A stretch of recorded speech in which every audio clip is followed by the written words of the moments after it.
My name is Weisscher, and I study how estuaries build and raise land.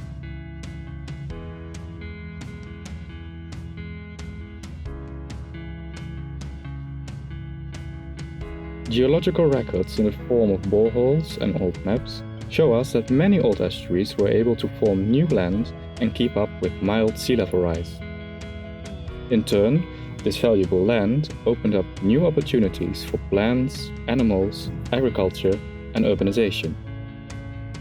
However, most present-day estuaries are engineered, dredged, and bounded by dikes and are therefore not able to keep up with sea level rise. We need to understand which processes are important to build and raise new land in and around estuaries, which will contribute to natural solutions to let our coastal regions grow with future sea level rise. To solve this, I use scale experiments through which I study the development of infilling estuaries. I ran scenarios with mud and live vegetation and computed flow in the flume using a computer model. My research shows that mud, and especially vegetation, help bars to grow above the high tide water level and stimulate infilling from the river towards the sea. This narrows the estuary and reduces the amount of water that flows in and out of the estuary.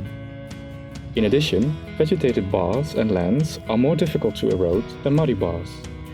It is mainly vegetation that fixates bars and reduces the migration of channels. This effectively extends the lifespan of newly formed land.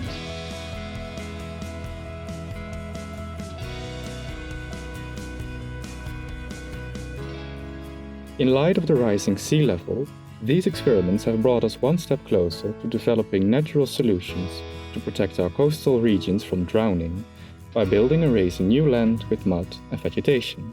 This will contribute to more resilient deltas and estuaries for future generations.